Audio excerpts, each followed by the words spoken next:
Good day mga Lods. Nung nakaraan, tinalakay po natin yung kata with verbs. Ang ibig sabihin sa English ay I think, it seems like, or it looks like. For example, nuni ulko katayo.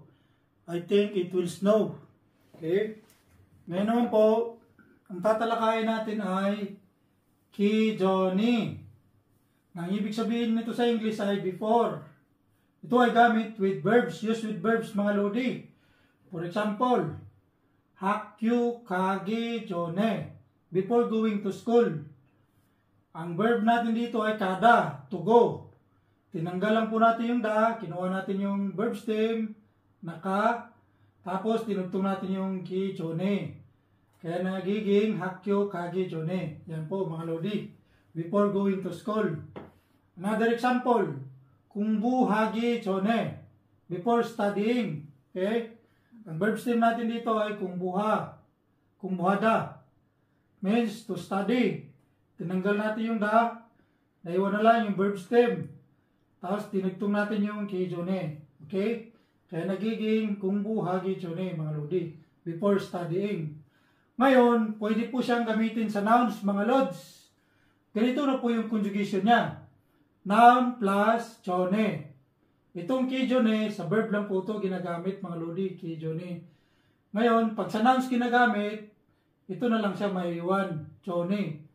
Noun plus jone. Ibig sabihin, before, ago, ito ay ginagamit lamang sa nouns, while ito sa verbs mga Lodi. For example, gamit ng nouns.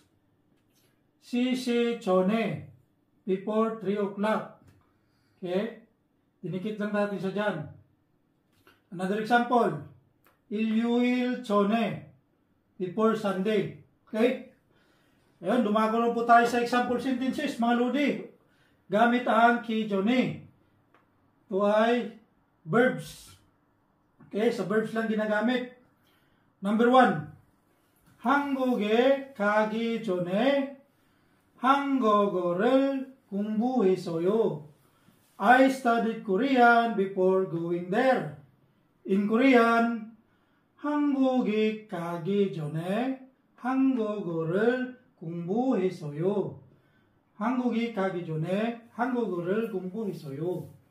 Another example, 일어나기 전에 알람을 꺼요. I turned off the alarm before getting up. In Korean, 일어나기 전에 알람을 꺼요. 일어나기 전에 알람을 꺼요. Okay? Sample number 3. 자기 전에 이를 닦아요. I brush my teeth before going to bed. In Korean, 자기 전에 이를 닦아요. 자기 전에 이를 닦아요. Okay? Example sentence na po tayo. Gamit ang jone with nouns. Okay? Number 1.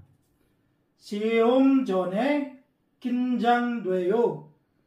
I feel nervous before test. Okay? In Korean, 시험 전에 긴장돼요. 시험 전에 긴장돼요. Example number 2. 일주일 전에 친구를 만났어요. I met my friend a week ago. In Korean, 일주일 전에 친구를 만났어요. 일주일 전에 친구를 만났어요. Sample number 3. 시시 전에 집에 갈 거예요. I will go home before 3 o'clock. In Korean, 시시 전에 집에 갈 거예요. 시시 전에 집에 갈 거예요. Okay? Another example. Ito, pag halimbawa nagpunta kayo sa clinics, tapos bumili kayo ng gamot.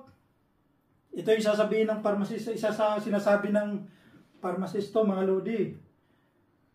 Sample number 4. 식사 전에 약을 드세요.